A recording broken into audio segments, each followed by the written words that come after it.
Hamlet dusted off his hands. It was safely packed away, and now he heard voices calling his name. Who is that? They were coming towards him now, running through a long passageway. What have you done with the dead body, my lord? Said Rosencrantz. Combine it with the dust that is related to. Tell us where it is, so that we can take it to the chapel, said Rosencrantz. Don't believe it, said Hamlet. Believe what? That I can keep your secrets and not my own. Anyway, to be interrogated by a sponge, what rejoinder should the son of a king make? Do you take me for a sponge, my lord? Said Rosencrantz.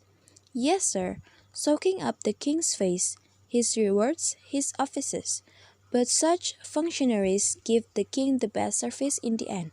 Like an ape, he keeps them in the corner of his jaw. First smooth it and finally swallow it. When he needs what you found out, it's just a matter of squeezing you. Hamlet made the motion of squeezing a sponge. A sponge will be dry again. Rosencrantz shook his head slowly. I don't understand you, my lord. I'm glad about that, said Hamlet. A no-fish speech slips in the foolish ear. Rosencrantz' patience abandoned him. My lord, you must tell us where the body is, and go with us to the king. The body is with the king, but the king is not with the body. The king is a thing. A thing, my lord, exclaimed Guildenstern. Of nothing, said Hamlet. Take me to him. As they set off back, Hamlet pretended to be riding a horse. Hide fox and tally-ho, he shouted. Claudius sat with a group of advisers. I have sent someone to look for him, he told them, and to find the body. It's so dangerous that this man should be on the loose. But we mustn't apply strict law to him. The shallow multitude who go by looks instead of judgment love him. And when that's so, the offender's punishment is resented but never the offense. To calm everything, this sudden exile must be made to seem like a planned venture. Diseases that have become disparate must be cured by disparate remedies or not at all. A guard showed Rosencrantz in. How is it?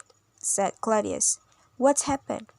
He won't tell us where he's hidden the body, my lord. Where he is. Outside, my lord, guarded until you tell us what you want. Bring him before us. Rosencrantz went to the door.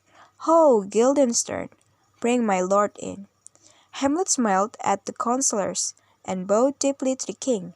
Claudius' voice was gentle when he spoke. Now, Hamlet, where's Polonius? At supper. At supper? Where?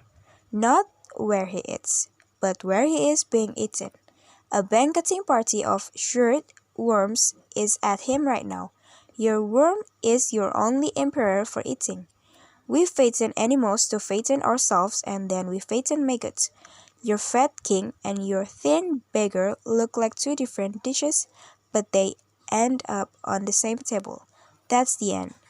Claudius appealed to his councillors. Sad, he said. A man may go fishing with the worm that ate the king, and then eat the fish that fed on the worm. What do you mean by this? Said Claudius. Nothing, except to show you how a king may progress through the gods of vigor. Claudius banged his fist on the table. Where is Polonius? In heaven. Send someone to see. If your messenger doesn't find him there, look for him in the other place yourself.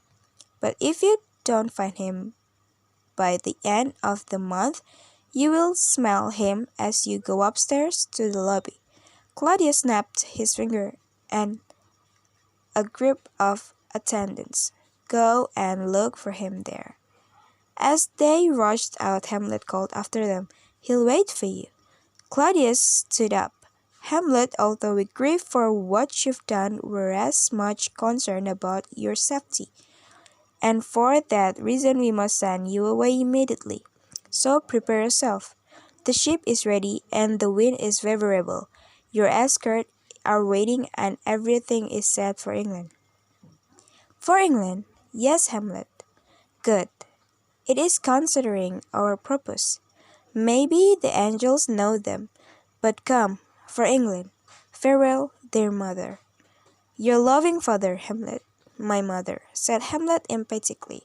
Father and mother are man and wife. Man and wife are one flesh. And so, my mother. He big-knocked to Rosencrantz. Come for England. Claudius called Rosencrantz back as they were leaving. Make sure he gets to the harbor. Take him on the board quickly. Don't allow any delays. I want him on his way tonight. Go. Everything else is sealed and done. Go on, hurry. Claudius dismissed the councillors and went to join Gertrude. If the English king valued him and respected his power, as he should after their last encounter from which the England still hadn't recovered, he wouldn't ignore his royal request. That was in the letter the immediate death of Hamlet. Oh, do it, England, because Hamlet was raging like a fever in his blood. England must cure him. He wouldn't be able to rest until he knew it was done.